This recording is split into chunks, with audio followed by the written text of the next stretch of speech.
Ya, recordar entonces que tenemos estos electrones que están saltando en estas moléculas de clorofila, viene la luz del sol, aumenta el nivel de energía y genera un salto de un electrón hacia otro sistemita. Este sistema reacciona, ¿ya? Y hace que salte un electrón para acá. Ahora, como aquí se fue un electrón, hay que reponerlo y ese electrón se repone gracias a que se rompe la molécula de agua. Y aquí presten atención a esto. Fíjense en este detalle. Esto que está aquí abajito. Esos protones hidrógeno, ojo, no se están perdiendo, no se están reabsorbiendo, están quedando ahí, por ahora. Y ese electrón, allá arribita, pasa a una maquinita que lo va a llevar a una cadena transportadora de electrones. ¿Ya? O sea, hasta aquí repusimos el electrón, se almacenó o se concentra un poco en los protones, y estos electrones pasan a una maquinita que se llama cadena transportadora de electrones. Ahora, esta imagen sigue acá. O sea, lo que está arriba, aquí al lado sigue lo que estoy mostrando abajo. ¿Qué pasa ahora? Fíjese que es interesante este asunto. Recuerde que los protones de hidrógeno se estaban guardando acá abajo. Los hidrógenos se estaban guardando aquí abajo. Aquí arribita. ¿Ya? Aquí, se están quedando aquí los hidrógenos. Bueno, pasa algo interesante. Porque en la medida que esos electrones van pasando por estas proteínas, le van dando energía a este sistema. Y estas cositas que están acá, se llaman bombas de protones, empiezan a mandar más protones para allá. Más hidrógeno, más hidrógeno, más hidrógeno. ¿Qué pasa entonces? Y acá lo vemos. Vemos que se empieza a concentrar mucho hidrógeno aquí abajo. Mucho, mucho hidrógeno. ¿Por qué se concentra tanto hidrógeno? Bueno, aquí lo estamos viendo. Por una parte, por una parte se estaba concentrando este hidrógeno del agua que se rompe, y por otra parte, esta cadena transportadora de electrones está llevando más protones de hidrógeno hacia abajo. Tanto, lleva tanto hidrógeno, que al final se acumula demasiado. Y piensen en esto. ¿Qué cargas tienen los hidrógenos? Neutro. No. Mire bien el dibujo. Ah, Positivo. Ah, Tienen cargas positivas. Perfecto. Tienen cargas positivas. ¿Y qué pasa cuando yo tengo cargas iguales juntas? Se repelen. Se repelen. Por lo tanto, se van a concentrar tantas cargas positivas aquí que van a empezar a repelerse. Y la única salida que tienen es a través de esta proteína. Y esta proteína funciona, si ustedes quieren verlo, como una turbina. Como una turbina. De modo que lo que va a pasar es que cada vez que estos protones pasen por esta turbina, ¡pum!, se utiliza esa energía para producir ATP. El ATP es una molécula que tiene energía. El ATP es la moneda de intercambio energético celular. ¿Ya? Entonces, ¿qué se produjo con esto? Se produjo una molécula energética. Y aquí está el esquema general. ¿Ya? Aquí está el esquema general. La primera parte, vamos a ampliarlo. En la primera parte se rompía la molécula de agua para reponer estos electrones. Luego, esos electrones pasan por aquí, le dan energía a este sistema, se empiezan a acumular protones y hidrógenos. Luego, esos hidrógenos salen por esta turbina y esta turbina produce ATP. Listo. Primer producto que estábamos buscando, ATP, está listo. Ahora bien, hay otro fotosistema que se llama fotosistema 1, dan lo mismo los nombres por ahora, pero es otro mecanismo. Este electrón ahora se utiliza para reemplazar a este otro fotosistema, y aquí ese electrón se combina con este NADPH, o el NAD más que le había puesto yo simplemente, y se combina con esto que está acá, que recuerden, son protones de hidrógeno, ¿ya? Y esos protones de hidrógeno, pum, se ubican dentro del NADPH. Entonces, ¿recuerdan ese dibujito que le hice recién? El NADPH, que tenía protones y que tenía electrones. Bueno, eso es lo que está pasando acá. Los electrones llegan desde este juego de electrones, simplemente de esta cadena, y el hidrógeno llega desde acá, para formar el NADPH. Entonces ahí yo ya Mister, tengo, ¿sí? Dígame, y cuando los electrones se van del NADPH, ¿sí? los hidrógenos también, ¿Lo qué? los hidrógenos también, los Sí, protones. también, pero eso van en la segunda etapa. Porque aquí, Y miren, mister, dígame, ¿de dónde aparece el NADPH? Como que... está presente dentro, es una proteína, Ah, es ya. una vitamina, está en la planta y se va reciclando. Por eso es que no tiene que estar entrando ni saliendo, se van continuamente reciclando. Podemos nosotros simplificar esta idea de la fotosíntesis, como que la fotosíntesis consta de dos etapas. En una primera etapa, el sistema se carga de energía porque luego esa energía la va a utilizar para sintetizar carbohidratos. Entonces, como cada vez que tú quieres fabricar algo necesitas energía, bueno, en esta primera etapa la planta se carga de energía. Y en la segunda etapa utiliza esa energía para fabricar los carbohidratos. Pero en la segunda etapa, no en la primera, en la segunda etapa. Entonces, hasta aquí se tienen las dos cosas que se buscaban. Una molécula de alta energía, otra molécula de alta energía. Dos moléculas de alta energía que son las que nosotros esperábamos obtener y que de hecho es lo que aparecía aquí, en este ultra esquema resumen. En la primera etapa, ¿qué se busca? Obtener moléculas de alta energía. Como consecuencia se produce oxígeno, pero eso es secundario. No es lo más importante. Lo más importante es obtener moléculas de alta energía. Piensen que a la planta le importa un pepino darnos oxígeno o no. A ella no le interesa. A la planta lo que le interesa es producir glucosa. ¿Ya? Bien, esa es la idea. Ahora, vamos a ver nuevamente esto que está acá, que es el power que estábamos revisando nosotros. Bueno, ya tenemos entonces esta idea de lo que pasa en la primera parte, que es lo que está aquí. Ya vimos cómo se rompía el agua y cómo se producían estas moléculas de alta energía. Ojo, aquí aparece de otra manera, aparece como NADPH más H. Hay como tres nomenclaturas distintas para citar exactamente la misma molécula, ¿ya? Por si acaso. Algunas veces la ponen como NADPH, otras veces como NADPH2 y a veces como NADPH más H. Pero siempre va a ser lo mismo, ¿ya? Lo que tiene que venir ahora es lo que nos dice acá este mismo esquemita. Esto que se conoce como ciclo de Calvin. Entonces vamos a irnos para allá. Bueno, aquí está, por si acaso, la misma idea, ¿ya? Solo que en un dibujo menos amigable, encuentro yo. ¿Ya? Pero es exactamente lo mismo que vimos recién, cuando ustedes estén viendo el PowerPoint después. Tenemos un fotosistema donde llega la luz, se rompe el agua, se libera el oxígeno, y estos electrones pasan por la cadena transportadora de electrones. Y al pasar, mueven protones para acá, lo mismo que vimos recién. Luego tenemos el segundo fotosistema, que se llama fotosistema 1, en donde la luz se utiliza para producir este NADPH más H. Y finalmente, todos estos protones que se estaban concentrando pasan por aquí para producir ATP.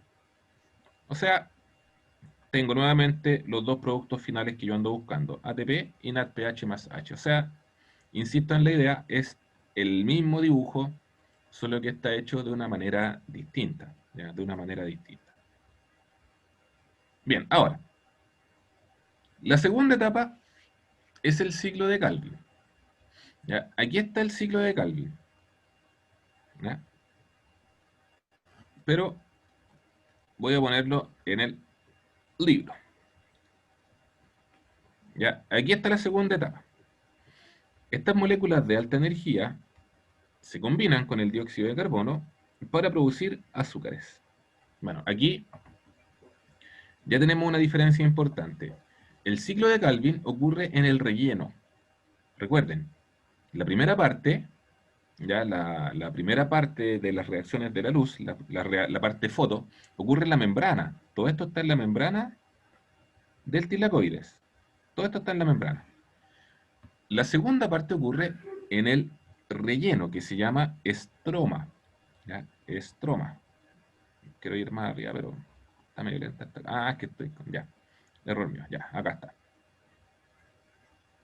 Acá teníamos el esquema del... Este esquema, ¿verdad?, del cloroplasto. Y recuerden que en el cloroplasto estaba la membrana, que se llamaba tilacoides, donde ocurre la primera parte de las reacciones, y el estroma, que era el líquido de relleno, y es donde ocurre la segunda parte de las reacciones. ¿Ya? Acá está la idea. Bien sencilla.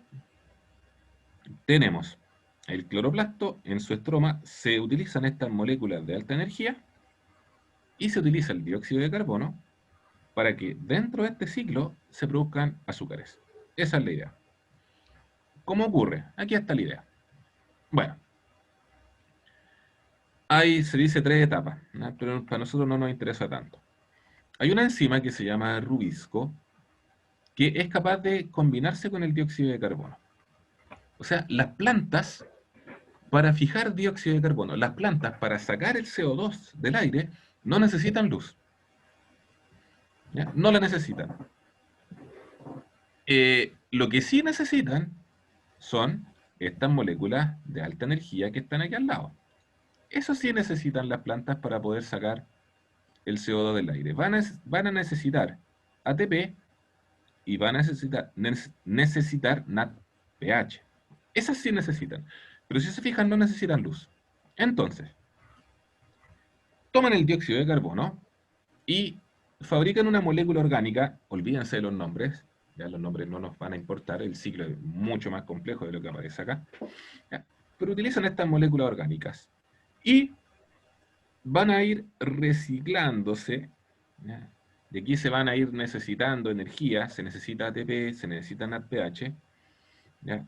Para que a partir de este dióxido de carbono se forme esta molécula que vemos nosotros acá, que se llama gliceraldehído 3-fosfato. ¿Ya? El gliceraldehído 3-fosfato es una molécula que tiene 3 átomos de carbono. Eso sí va a ser importante que lo noten. Fíjese. Tiene 1, 2, 3 átomos de carbono. ¿Ya? Ahora, una parte de este gliceraldehído 3-fosfato se mantiene dentro del ciclo, que es lo que vemos acá abajo en el punto 3. ¿Ya? Nuevamente, se utiliza energía, la vemos acá, y se produce esta molécula orgánica. Y fíjese, ¿cuántos carbonos tiene el G3P? 3. 3. ¿Cuántos tiene la molécula orgánica que está inmediatamente a la izquierda? 5. 5. Exactamente. ¿De dónde pudieron venir esos otros 2 átomos de carbono? Del dióxido de carbono. Del dióxido de carbono. Perfecto. Por eso es que se llaman reacciones de fijación de carbono. Porque el carbono que andaba suelto en la atmósfera, ahora ya no está suelto. Ahora está dentro de una molécula orgánica. Y nuevamente se continúa el ciclo. Viene el ATP, viene el NADP, se fabrica esta molécula que se llama G3P, y esa molécula, G3P, es la que después se puede combinar para formar, por ejemplo, azúcares. ¿Ya?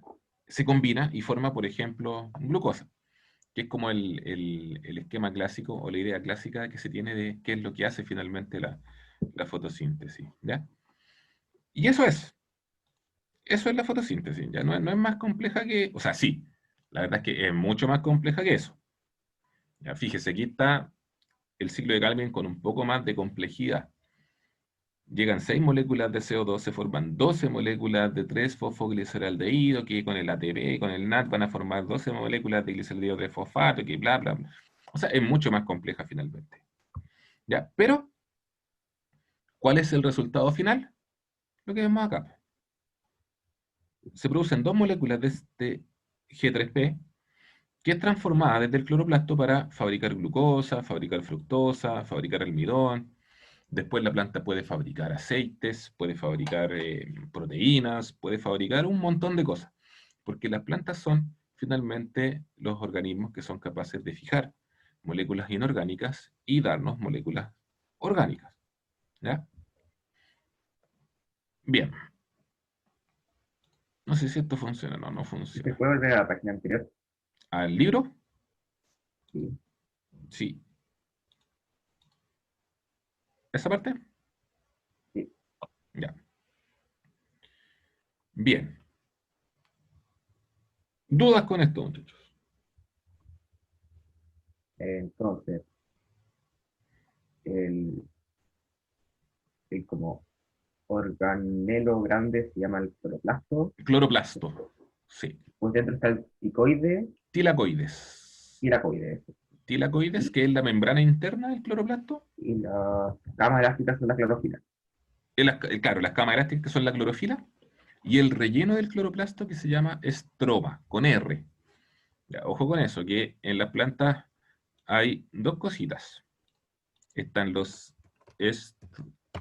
estromas, el estroma, que es el relleno del cloroplasto, ¿ya? Y en las plantas también están los estomas, ¿ya? Que son otra cosa. Los estomas son aperturas en las hojas por donde entra CO2 y sale el O2. Entonces no se debe confundir los estromas, que es el relleno del cloroplasto, con los estomas, que son las aperturas de la hojita, ya para que lo tengan cuidado porque la próxima clase, hoy día no vamos a alcanzar, vamos a hablar de distintos tipos de fotosíntesis para entender un poco más de este asunto. Y vamos a ver que este cambio climático está forzando a las plantas hacia una condición adversa, ¿ya? Pero lo vamos a comentar, como les decía, en la clase siguiente, ¿ya? A modo de, como me queda un minuto, eh, hay, voy a dejar de compartir, ¿ya? Como les decía, y ahora en este momento, por ejemplo, hay que encender las cámaras, ¿ya? Para los que la tienen apagada, en este momento que estamos interactuándose, exactamente. Esa es la idea, esa es la idea. La mía está. Sí, sí, los que tengan problemas tienen que informarle, acuérdense, al profesor jefe, ¿ya? Para que tengamos esa visión también nosotros los profes. Lo que les decía, muchachos, nosotros tradicionalmente estudiamos un tipo de fotosíntesis, ya que es la que yo les acabo de mostrar, pero existen tres tipos de fotosíntesis, ¿ya? Por ejemplo, este tipo de fotosíntesis que yo les acabo de mostrar es el que hace la mayoría de las plantas que nosotros conocemos, que nos dan frutos, los manzanos, los ciruelos, los duranos, el pasto, qué sé yo. Pero el maíz hace un tipo de fotosíntesis distinto, el choclo. Y muchos cactus hacen otro tipo de fotosíntesis. Y la razón se debe a la probabilidad de deshidratarse que tiene esta fotosíntesis. ¿Ya? Pero al menos les dejo esa inquietud para la clase siguiente, en donde vamos a conversar acerca de los otros tres tipos de fotosíntesis. ¿Ya? O sea, de los otros dos tipos. Bien, ya está por abrir el módulo, muchachos. Hay 20 minutos ahí en el Moodle. Son 6 preguntas, creo. Ya son preguntas sencillas. Y la última, ojo que la última, tienen que escribir. Sean bien precisos en lo que escriben. Es un tema que conversamos recién. Si estuvieron atentos, no debiesen tener absolutamente ningún problema. Nos vamos a Moodle, muchachos. Y aquí sí pueden apagar las cámaras ya nuevamente, sí. Van a estar en Moodle.